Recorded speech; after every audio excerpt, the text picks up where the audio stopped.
So we got lots of good news and lots of bad news. We got 3 meat flocks in our backyard right now, but we've had tons of losses, and I'm going to get into how they happened, why they happened, and maybe what we can do to avoid that next time better. We're also going to get into kind of the logistics of feeding and how we get out there and feed them so that we're not going back and forth between the garage and storage and where the chickens are too much.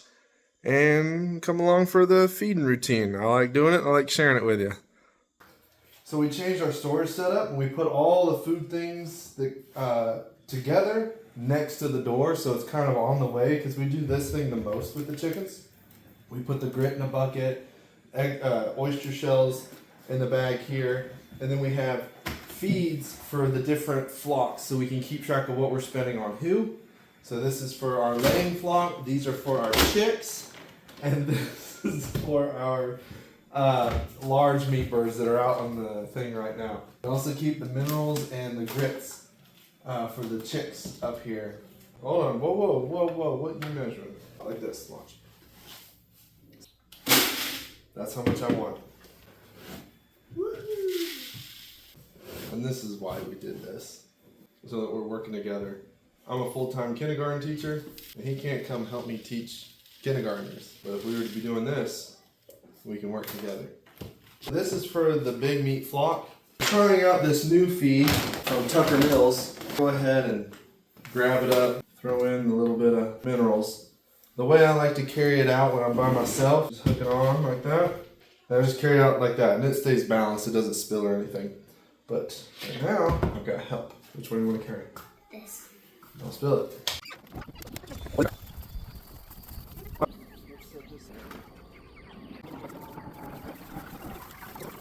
Empty that thing.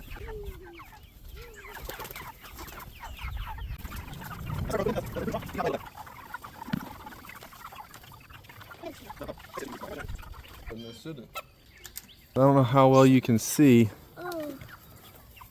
This right here is attached to a wire that goes down to their trough. You can't really see it very well, but it goes down to their trough. And the reason I'm using wire is because if I pull it, I can adjust the height of this and just hook it into the chicken wire cage, and I can raise it or lower it based on what the chickens need. As you can see, since I raised it, no more chickens are trying to get on top to eat. It's forcing them to have to stand at the side and peck in. And if I'd put it this high when they first moved out here, it would have been way too high for them to eat. So the feeding trough has to be adjustable. We were using chains, but it was just so hard because the chain would catch on this big rod up here. Because the chains were flat and this was round, they just didn't work. I'm loving this Plasson waterer. We'll never use anything again. I had a video where I said, hey, here's a cheap idea for a waterer. Y'all can just ignore that video. This sucker is amazing.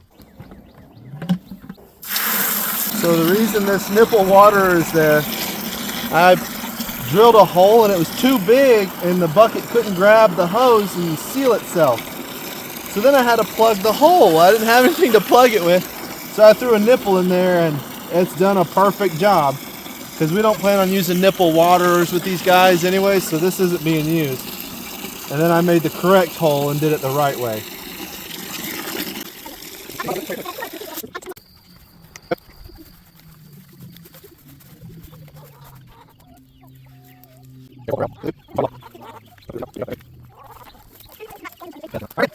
So, on to losses. When we got these guys, within the first day, we lost 4. And on the second day, we lost 2 more. So for a total of 6. So this went from 36 chickens to 24. Which that was the most we'd ever lost from a group of chicks.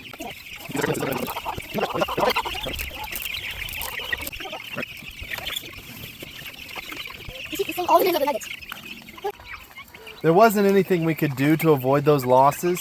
The ones that died the first day were dead in the box. And then the second day, we had pulled chicks out of the box that they came in. Their beaks were purple, their feet were a weird color.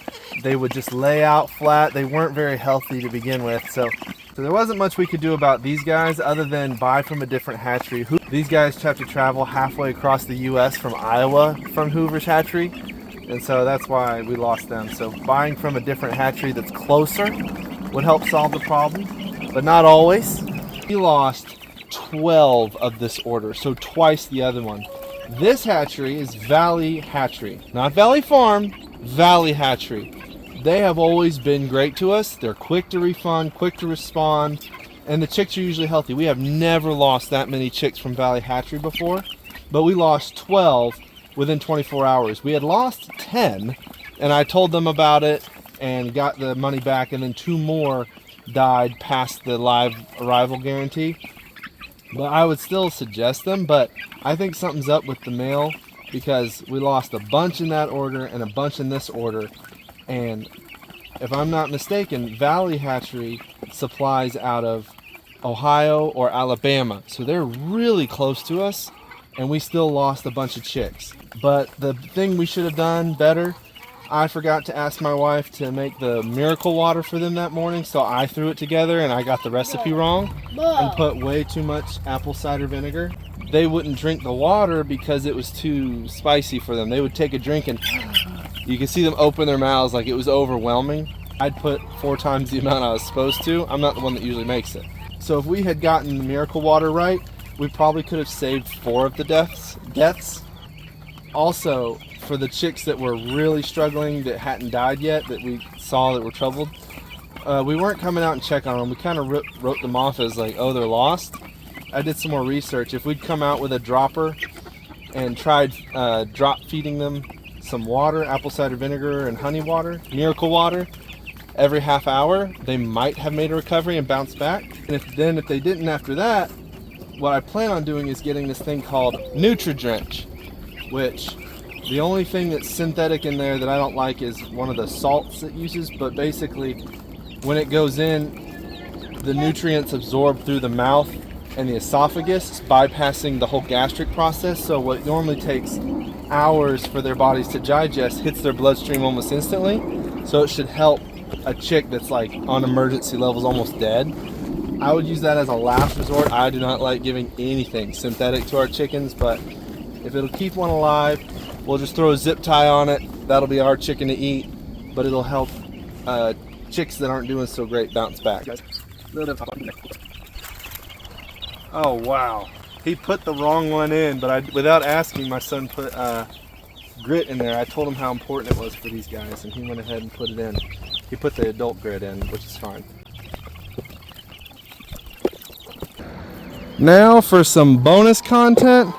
These here are our Australorps. They're 6 weeks old. They're not adults. And when they're out in the pasture with the hens, everybody's nice. When they're in here, these flocks see them as invaders and they attack them relentlessly until they drive them out. So to get them used to this area, and also to get the hens used to them being around to where they accept them as part of their flock, we put them in this crate, and we've got 1-inch cage wire going around it to keep them in, but also to keep them from being able to peck them.